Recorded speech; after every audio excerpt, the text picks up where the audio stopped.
आज पढ़ते हैं टेंस। क्या पढ़ेंगे? टेंस। ध्यान देना। तो टेंस पहले पढ़ते हैं। टेंस मीन्स होता क्या है पहले ये देखेंगे। टेंस मीन्स होता है काल या समय।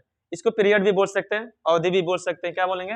अवधि भी बोल सकते हैं, पीरियड भी बोल सकते हैं। कोई भी अवधि हो, कितना भी समय का हो, वो सब क्या होता है? टेंस पढ़ते हैं। व्याकरण में हम टेंस मीन्स क्या पढ़े? काल पढ़ते हैं। वैसे टेंस मीन्स क्या होता है? काल या समय होता है। पहले देखते हैं टेंस कितने प्रकार के होते हैं। तो टेंस कितने प्रकार के होते हैं? टेंस 3 प्रकार के होते हैं। कितने प्रकार के होंगे?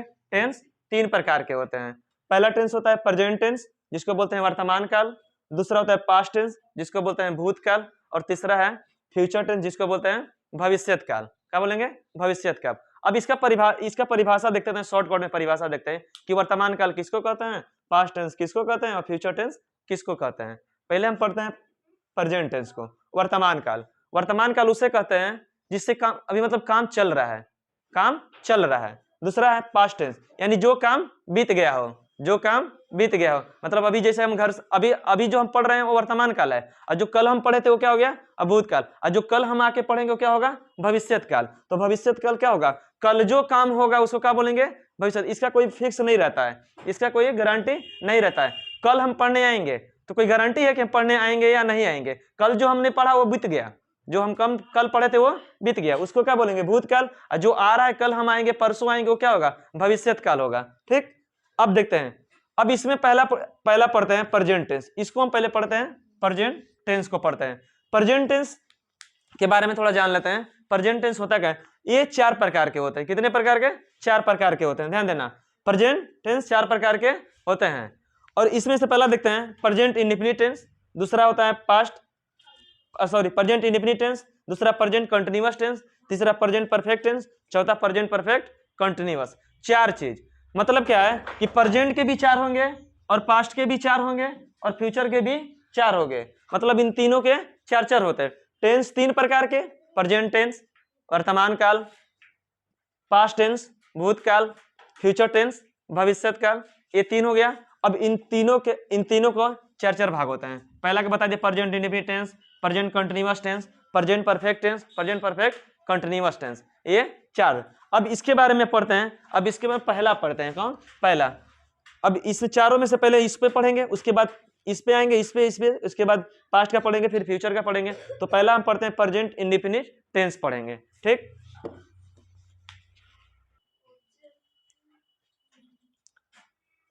पहले पढ़ते हैं प्रेजेंट इंडेफिनिट टेंस। अभी तक ले हम उसके बारे में इंट्रोडक्शन जाने। अब पहला स्टार्टिंग करते हैं कहां से? प्रेजेंट इंडेफिनिट टेंस से। प्रेजेंट इंडेफिनिट किसे कहते हैं? प्रेजेंट इंडेफिनिट किसे कहते हैं? अब देखते हैं, यहां तक देखते हैं प्रेजेंट इंडेफिनिट का। पहले देख लेते हैं पहचान क्या होती है। देखो, कोई भी टेंस पढ़ोगे ना, जब तक तुमको उस समय नहीं आएगा जब तक इसकी पहचान ना करोगे।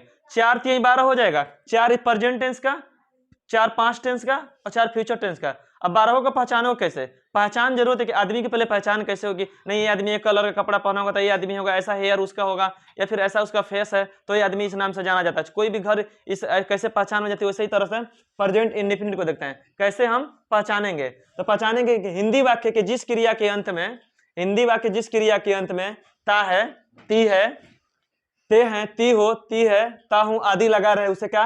प्रेजेंट इंडेफिनिट समझना चाहिए। प्रेजेंट इंडेफिनिट पहचान ये है कि जिस हिंदी क्रिया के अंत में ता है, ती है, ते हैं, ती हो, ते हैं, ता हूं आदि लगा रहे, उसे क्या कहेंगे? Present indefinite. जैसे में देख लेते हैं, राम घर जाता है। देखो, ता है ना, राम घर जाता है, ता लगा है। फिर यहाँ पर हम वे लोग दूध पीते हैं, ते है ना, ते हैं। यहाँ पर देखते हैं, ते वाला देख लेते हैं, ते है ना, वे लोग दूध पीते हैं, ते है ना। इस तरह से पहचान होती है। अगर और भी सारे सेंटेंसेज आएंगे, और भी सारे सेंटेंसेज आएंगे, उसमें हम देखेंगे कैसे इसकी पहचान होती है। तो इस तरह से पहचानना एकदम जरूरी है। तो प्रेजेंट इंडेफिनिट को कैसे पहचानेंगे? कि जिस हिंदी वाक्य के जिस क्रिया के अंत में ता है, ती है, ते हैं, ती हो, ती है, ता हूं आदि लगा रहा, उसे क्या बोलेंगे? Present indefinite. राम घर जाता है, वे लोग दूध पीते हैं, तो इसमें लगा हुआ है ना, ता है, ते हैं, लगा हुआ है ना, है? अब देखते हैं इसका बनाने का रूल। अब बनेगा कैसे? कैसे इसको इंग्लिश में ट्रांसलेट करेंगे? कैसे इसको इंग्लिश में ट्रांसलेट करेंगे उसको देखते हैं। ही, सी, इट, बॉय, गर्ल एक वचन तथा किसी नाम के साथ क्रिया में एस और ईएस का प्रयोग करते हैं। ही, सी, इट, बॉय, गर्ल एक वचन तथा किसी नाम के साथ क्रिया में एस और ईएस का प्रयोग करते हैं। तो सूत्र देखो, यहाँ ट्रिक एक तो देखो, सूत्र मान लो, देखते हैं सूत्र क्या होता है। कि पहले तो सब्जेक्ट होता है, फिर उसके बाद V1 करो या V5 करो, V1 करो या V5, या V1 में यस और ईएस का प्रयोग करके उसको भी हम क्या करेंगे, बना लेंगे। फिर हो गया ऑब्जेक्ट प्लस एक्स्ट्रा ऑब्जेक्ट। ये रेयर केस में बहुत कम रहता है, रेयर केस में एक्स्ट्रा ऑब्जेक्ट हो जाता है, ध्यान देना। एक ऑब्जेक्ट होता है और एक एक्स्ट्रा ऑब्जेक्ट होता है, बताएंगे उसको भी। पहले देखते हैं इसका एग्जाम्पल में कि एग्जाम्पल में क्या होता है। राम घर जाता है, बनाते हैं इसको। राम होगा, पहले देख लेते हैं सूत्र बैठाते हैं। ये हमारा यस हो गया, ये सब्जेक्ट हो गया, मतलब काम कौन कर रहा है, राम काम कर रहा है। कौन सा काम कर रहा है, घर जाने का काम कर रहा है। तो जिसमें पढ़ना लिखना हंसना बोलना रोना आ जाए वो क्या होगा, जिसमें ना आ जाए वो क्या होगा, क्रिया होगा, क्रिया होगा। और बीच वाला जो हमारा क्या है, ऑब्जेक्ट है, और ये हमारा क्या है, वर्ब है। ध्यान देना, ये हमारा क्या है, वर्ब है। जाना, राम घर जाना नहीं, राम घर जाता है, उसका शुद्ध विश्लेषण करेंगे, राम घर जाता है। तो जाना पढ़ना लिखना हंसना मतलब जिसके लास्ट में ना आ जाए क्या होगा, क्रिया होगा या वर्ब होगा। तो जो शुरू वाला रहेगा उस सब्जेक्ट उसको बोलेंगे, यानी यस से क्या होगा, यस बराबर सब्जेक्ट होगा, यस बराबर सब्जेक्ट, उसको क्या बोलेंगे, कर्ता। ओ बराबर ऑब्जेक्ट, क्या बोलेंगे, ऑब्जेक्ट, उसको होता है कर्म। भी बराबर वर्ब बोलेंगे, ये क्या होता है, क्रिया होता है। ध्यान देना इस बात को, क्या होगा, क्रिया होगा। राम घर जाता है, तो पहले क्या होगा, सूत्र में क्या दिया है, यस दिया है। यस का मतलब क्या हुआ, सब्जेक्ट हुआ ना, यानी पहला हमारा क्या होगा, कर्ता होगा। तो हम उठा के लाते हैं कर्ता, क्या होगा, राम हुआ, राम हुआ ना हमारा। फिर सूत्र में देखते हैं V1 दिया है। मैंने बताया था कि अगर नहीं समझ में आ रहा है, किताब में दिया है, किताब के पीछे कोई भी ऑक्सफोर्ड का पढ़ोगे ना तो पीछे दिया है, या तो V1 का यूज करना है या V5 का यूज करना है, V5 का यूज करना है। ये राम हो गया। अब देखते हैं, अब क्या है, V1 है, तो V1 हमारा क्या हो जाएगा, ये हमारा होगा V हो गया, तो V क्या हो जाएगा, गो मीन्स क्या होता है, जाना, गो मीन्स क्या होता है, जाना। तो ध्यान दो, अगर हम किसी नाउन में जैसे बॉय नाउन है, बॉय नाउन है ना, बॉय नाउन है, और बॉय में अगर यस लगाते हैं तो इसका क्या हो जाए, बॉय में यस लगा क्या करते हैं, प्लुरल बनाते हैं। नाउन में, किसी भी नाउन में क्या करते हैं, यस लगा क्या करते हैं, प्लुरल बनाते हैं। तो क्या हो जाता है, ये प्लुरल हो जाता है, प्लुरल हो जाता है। ये हमारा सिंगुलर हो गया, ये हमारा, ध्यान देना यहाँ पे बता देते हैं क्या होता है। ये नाउन हो गया बॉय, नाउन हो गया ना। अब बॉय को क्या करेंगे, बॉयज कर देंगे तो ये प्लुरल हो जाता है हमारा, और ये हमारा सिंगुलर है। लेकिन यहाँ पर देखो, अगर सब्जेक्ट हमारा सिंगुलर होगा तो आने वाला वर्ब भी सिंगुलर ही होना चाहिए। अभी यहाँ पर गो हमारा सिंगुलर नहीं है, सिंगुलर नहीं प्लुरल है। जैसे ही गो में क्या लगता है, ईएस का प्रयोग करते हैं, क्या प्रयोग करते हैं, जैसे गोज हो गया, टीच हो गया, इस सब में किसका प्रयोग, ईएस का प्रयोग करके हम क्या करते हैं, सिंगुलर बनाते हैं। ये हमारा वर्ब है। यहाँ पर नाउन में हमें यस, ध्यान देना, नाउन में हमें यस लगाते हैं तो प्लुरल होता है, और ये हमारा वर्ब है। वर्ब में यस और ईएस का प्रयोग तो करेंगे तो हमारा सिंगुलर होगा, क्या होगा, सिंगुलर होगा। राम गोज, और गोज के बाद हमेशा क्या है, गोज के बाद क्या होगा, टू होगा। हाउस है, ये हमारा ऑब्जेक्ट हो गया ना। अब बचा क्या, देखो, राम हो गया सब्जेक्ट हमारा, वर्ब हो गया गोज, टू लगता है गोज के बाद, गो या गोज के बाद क्या लगेगा, टू लगेगा। और ये हमारा क्या होगा, V1 हो गया, और यस और यस का प्रयोग है, और ओ हो गया एक्स्ट्रा ऑब्जेक्ट। तो पहले इसमें देख लेते हैं हम लोग, ध्यान देना, एक बार फिर से रिपीट कर देते हैं। एस हो गया, ये क्या हो गया, एस हो गया। और ये हमारा क्या होगा, एस में क्या लिखा हुआ है, राम लिखा हुआ है। फिर काम को लेना है, V1 लेना है, क्या लेना है, V1। तो V1 में क्या है, गो है, तो गोस गोस हो जाएगा ना, गो है, इस पे मान लो रखते हैं गो, क्या रखते हैं, गो। और उसमें क्या जोड़ना है, यस और ईएस जोड़ना है, दोनों में से कोई एक चीज जोड़ना है, दोनों में से कोई एक चीज जोड़ना है। तो हम ईएस जोड़ेंगे, क्योंकि गो में ईएस लगता है, गो में एस नहीं लगता, ऐसे नहीं होता है, गोज ऐसे होता है, ध्यान देना। तो गोज हो गया, गोज हो गया ना। और उसके बाद अपने टू लिखते हैं, गोज के बाद जाने के बाद क्या होता है, आना में जाना में, ई जाने में क्या लगेगा, टू लगेगा।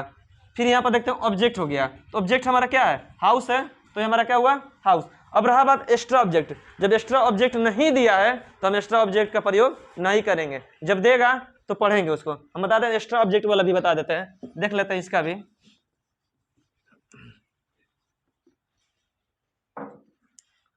वे लोग सुबह में पढ़ने जाते हैं, वे लोग सुबह में पढ़ने जाते हैं। देख, सॉरी, इसका देख लेते हैं।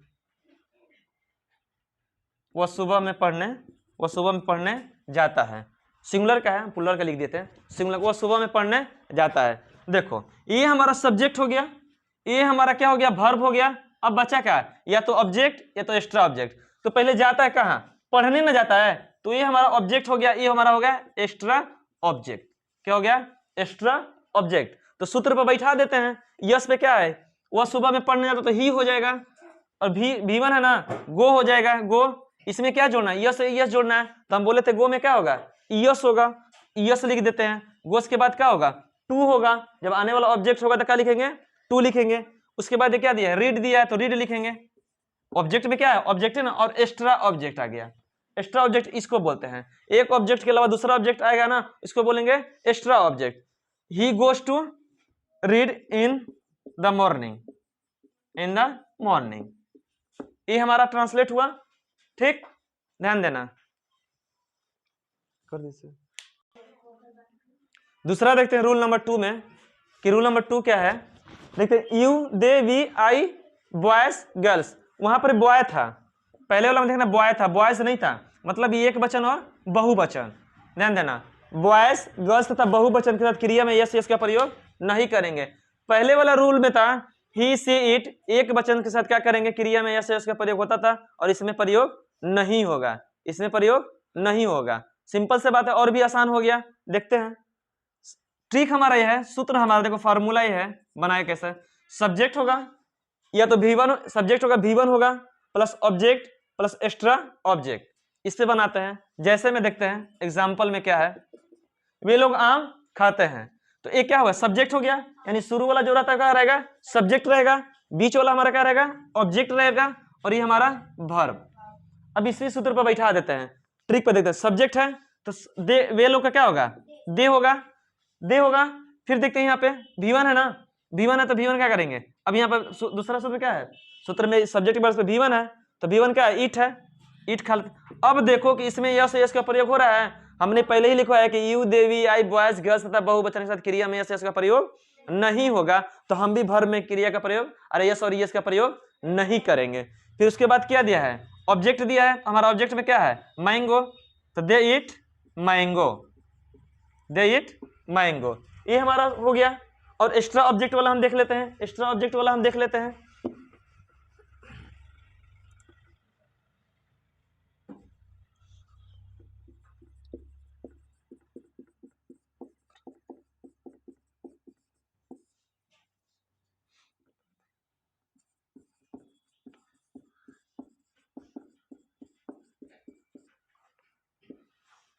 ये एक ट्रांसलेशन और देखते हैं, ये हमारा सब्जेक्ट हो गया, ये हमारा वर्ब हो गया, और ये हमारा ऑब्जेक्ट हो गया, ये हमारा एक्स्ट्रा ऑब्जेक्ट हो गया, एक्स्ट्रा ऑब्जेक्ट हो गया, एक्स्ट्रा ऑब्जेक्ट हो गया। ध्यान देते हैं, अब तुम लोग प्रतिदिन टहलने जाते हो, तुम लोग प्रतिदिन टहलने जाते हो, तो क्या होगा, यू होगा पहले ना। सूत्र में देखते हैं, सब्जेक्ट दिया हुआ है, सब्जेक्ट के बाद क्या दिया हुआ है, सब्जेक्ट के बाद V1 दिया है, V1 में क्या है, गो है, यू गो, गो के बाद टू लगेगा, गो टू। ऑब्जेक्ट में देखा, ऑब्जेक्ट पहले आया तो इसके बाद पहले ऑब्जेक्ट को लिखेंगे, वॉक होगा, वॉक मीन्स टहलना। फिर क्या दिया है, एक्स्ट्रा ऑब्जेक्ट, एक्स्ट्रा ऑब्जेक्ट में क्या है, प्रतिदिन, लिख देंगे daily, daily. You go to walk daily, यानी तुम प्रतिदिन टहलने जाते हो। ठीक, और एक्स्ट्रा भी सब अभी क्वेश्चन बना दे रहा हूं, एक्स्ट्रा भी क्वेश्चन 5, इसमें से कम 5-6 टेंसों को देख लेते हैं, इंपोर्टेंट टेंस है ऐसे करके। पहला देखते हैं कि मेरी गाय दूध देती है, मेरी गाय दूध देती है। ध्यान देना कि ये जो हमारा, इसमें अब देखना है कि कौन सब्जेक्ट है, पहले देखना है कि कौन दूध देती है। जैसे ही कौन लगाओगे, कौन लगाओगे उससे क्या होगा कि हमको सब्जेक्ट का पता चल जाएगा। कौन दूध देती है, तो गाय दूध नहीं देती है, मेरी गाय दूध देती है। कौन गाय दूध देती है, मेरी गाय दूध देती है। अगर हम बाय द वे हम हटा लेते हैं गाय दूध देती है तो ठीक है, ये तो ठीक है, सेंटेंस तो बन सकता है। लेकिन जैसे ही आप करोगे कि मेरी दूध देती है, सेंटेंस बनेगा, शोध नहीं होगा। इसलिए क्या है, मेरी गाय दूध देती है। यहाँ पे टोटली जो सब्जेक्ट है ये मेरी गाय है। और ध्यान रखना कि जब भी ये प्रनाउन अकेले रहेगा, शुरू में जब सब्जेक्ट अकेले रहेगा तो हो ही नहीं सकता है, ये बीच में जाएगा तो समझ रहे इसका अंग्रेजी क्या होगा। ध्यान देना, ये इसका अंग्रेजी होता है माई। अब बताओ कि ये किसी तरह से सब्जेक्ट दिख रहा है, नहीं, इसके साथ कोई ना कोई नाउन जरूर आएगा। तो यहाँ पर क्या होगा, माई काऊ, माई काऊ, मेरी गाय, मेरी गाय। अब ध्यान देना, अब बताओ, अब इसमें होता है कोई आई का क्या कर देता है, आई का ही तो माई होता है ना, पॉजिटिव केस में आई का ही तो माई होता है ना। तो लड़का क्या करता है कि सोचता है कि आई जैसे प्लुरल है तो ये भी प्लुरल है, चलो इसमें यस और यस नहीं लगाते हैं, ऐसा नहीं करना है। ऐसा नहीं। डिपेंड सिंगुलर प्लूरल इस पे डिपेंड करेगा, इसके प्रोनाउन के बाद जो भी नाउन आएगा तो उस पे डिपेंड करेगा कि सिंगुलर है सब्जेक्ट या प्लूरल है। तो यहाँ पर देखते माई काऊ है, जैसे देख लेते हैं एक और सेंटेंस देते हैं, मेरी गाय दूध देती है, मान लेते हैं मेरी गाय दूध देती है। तो यहाँ पर क्या होगा, माई काउस हो गया ना, मतलब क्या, ये सेंटेंस बहुवचन है, ये सेंटेंस प्लूरल है और ये सेंटेंस सिंगुलर है। तो माई में चेंज हुआ, यहाँ पर भी माई है और यहाँ पर भी माई है, यहाँ पर भी माई है और यहाँ पर भी माई है, लेकिन काऊ में चेंज है, यहाँ पर काऊ है, यहाँ पर काउस है। मैंने बताया था कि इसमें डिपेंड, चलो करो, यहाँ पर ध्यान देना, यहाँ पे इस पे चेंज इस पे डिपेंड नहीं करेगा कि हमारा क्या जो सेंटेंस है सिंगुलर या प्लूरल, क्योंकि देख लो माई है तो मेरी गाय दूध देती है, यहाँ पे देखो मेरी गाय दूध देती है, तो सेंटेंस में इसके आने वाला जो भी नाउन होगा उस पे डिपेंड करेगा। तो मेरी गाय दूध देती है तो माई काउ क्या होगा, सिंगुलर होगा ना, गिव्स मिल्क, और यहाँ पर क्या होगा, माई काउस गिव मिल्क। दोनों में अंतर है, माई में कोई अंतर नहीं, मेरी वाला में कोई भी अंतर नहीं है, जस का तस है। देखो यहाँ पर प्लूरल हो गया और यहाँ पर सिंगुलर, लेकिन इसमें डिपेंड नहीं, इसमें कोई भी चेंजिंग नहीं है। चेंजिंग कहाँ, इसके आने वाला जो भी नाउन होगा उस पर चेंजिंग होगा। दूसरा सेंटेंस देते हैं, हम लोगों का नौकर बाजार जाता है। तो लड़का क्या करता है कि हम लोगों का नौकर, इसको समझ लेता है, हम लोगों का मीनिंग हो जाएगा वी, और इस सर्वेंट को कर देता है लास्ट में और इसको बना लेता है, इस तरह से करके आ जाता है। ऐसा नहीं है, इसमें हम लोगों का, ये दो सेंटेंस एक दूसरे को जोड़ रहा है, ये हमारा प्रनाउन हो गया, ये हमारा नाउन हो गया, तो इसका वी मीनिंग नहीं होगा, यहाँ पर इसका क्या होगा, आवर होगा। क्या होगा, आवर। और यहाँ पर दे ध्यान रखना कि हम लोगों का नौकर, यहाँ पर तुमको अगर समझ में नहीं आता कि सिंगुलर है या प्लूरल, तो यहाँ पे लास्ट में जाके देना, अगर तेह लगा है तो प्लूरल हो जाएगा, ध्यान देना। अगर ता है तो सिंगुलर हो जाएगा। लेकिन ध्यान रखना, कभी कभी कुछ ऐसे बातें होती है जिसको रिस्पेक्ट दिया जाता है, जैसे पिताजी विद्यालय में पढ़ाते हैं, तो यहाँ पर जो ते आया था पुल, ऐसा नहीं कि पिताजी प्लूरल हो गए, नहीं, यहाँ पिताजी को क्या रिस्पेक्ट दिया गया, क्या रिस्पेक्ट दिया गया है, ध्यान देना इस बात को। तो आवर सर्वेंट हो जाएगा। अब ध्यान देना, यहाँ पर तो सर्वेंट, बहुत सारे नौकर की तो बात नहीं किया है। हम लोगों का नौकर बाजार जाता है, इसमें ना नौकरे तो नहीं लिखा है, हम लोगों का नौकरे बाजार जाता है, इसमें तो सेंटेंस गलत हो जाएगा। हम लोगों का नौकर सब बाजार जाता है तो सही हो जाता है कि हम लोगों का बहुत सारे नौकर है। जैसे कि मान लो कि किसी फैमिली में 5 लोग हो और उसका एक नौकर है, तो कोई बात कर रहा है हमसे, कोई किसी से बात कर रहा है, उसी में कोई नौकर की बात आ गई, तो बोले कि बाजार तुम्हारा कौन जाता है, तो हम लोगों का नौकर बाजार जाता है। तो जरूरी नहीं है कि 5 को नौकर हो सकता है, एक भी नौकर हो सकता है। हमारे फैमिली में 4-5 लोग, तो हम अपने को सब सारे लोगों को लेके बोल दिए कि हम लोगों का नौकर बाजार जाता है। तो आवर सर्वेंट हो गया, गोज हो जाएगा क्योंकि एक वचन है, इस सर्वेंट पर डिपेंड करेगा, आवर पर डिपेंड नहीं करेगा। हमने बोला कि इसके साथ जो भी नाउन आएगा उस पर डिपेंड करेगा sentence. Our servant goes to market, ध्यान देना, हम लोगों का नौकर चाहे हमारा नौकर बाजार जाता है। तीसरा देखते हैं, सूर्य पूरब में उगता है, the sun rises in the east, सूर्य पूरब में उगता है। ये वाला सेंटेंस इंपोर्टेंस है, ये तीनों सेंटेंस इंपोर्टेंट बता रहा हूं, ध्यान देना। इससे कई तरह के सेंटेंस बन सकते हैं। फिर मैं रात में घूमता हूं, आई वॉक एट नाइट। रात में कभी भी इन का प्रयोग नहीं करना, रात में वो हम कंपटीशन वाला में पढ़ते हैं, जब कोई निश्चित रात होती है तो उसमें इन का प्रयोग करते हैं, लेकिन ऐसा नहीं। इसमें तुम्हारा आई वॉक एट, मतलब जब भी सेंटेंस नाइट का, रात का पढ़ने का बात आ गया या कुछ भी काम करने का, तो मे की जगह पर हम क्या लेंगे, इन का प्रयोग ना करके हम किसका प्रयोग करेंगे, एट का प्रयोग करेंगे। अब तीसरा लास्ट वाला देखते हैं, राम और श्याम पढ़ते हैं, तो राम एंड श्याम। एंड जब भी एंड और की बात कर देगा, एंड की बात कर देगा, समझ लेना कि दो व्यक्तियों को जोड़ रहा है, दो वस्तुओं को चाहे दो व्यक्तियों को जोड़ रहा है, और जब भी दो व्यक्ति को जोड़ा जाएगा तो सेंटेंस क्या हो जाएगा, प्लूरल हो जाएगा। अब राम श्याम को पढ़ते हैं, राम और श्याम ये ऐसे करके नहीं सेंटेंस बनाना, राम और श्याम पढ़ते हैं, तो राम एंड श्याम क्या हो जाएगा, रीड हो जाएगा, रीड क्या हो जाएगा, रीड। और एक चीज बता देते हैं, ये जो रीड है ना, ये रीड है, ये प्लूरल है, ये प्लूरल है, और यही रीड का हो जाएगा, एस लगा दोगे तो क्या हो जाएगा, सिंगुलर हो जाएगा। बोलोगे ये कैसे, तो नहीं होता है, ले नहीं, हम जो पढ़े हैं पहले, जो नाउन में हम यस लगाते थे, जैसे क्या हो जाएगा, गर्ल हो गया, जातिवाचक संज्ञा है ना, अब गर्ल में यस लगाते थे तो इसका प्लूरल हो जाता था, क्या हो जाता था, प्लूरल हो जाता था। लेकिन यहाँ पर क्या है, सेंटेंस सिंगुलर है, रीड्स क्या है, सिंगुलर। यहाँ पर यस लगा है तो क्या हुआ, देखो इसमें यस लगा और इसमें भी यस लगा, लेकिन ये तो वर्ब है और ये नाउन है, तो नाउन में हम यस और यस का प्रयोग करेंगे तो वो प्लुरल हो जाएगा, लेकिन वर्ब में यस का प्रयोग करेंगे तो वो सिंगुलर हो जाएगा। इस बात को ध्यान देना। ठीक, आगे बताऊंगा निगेटिव और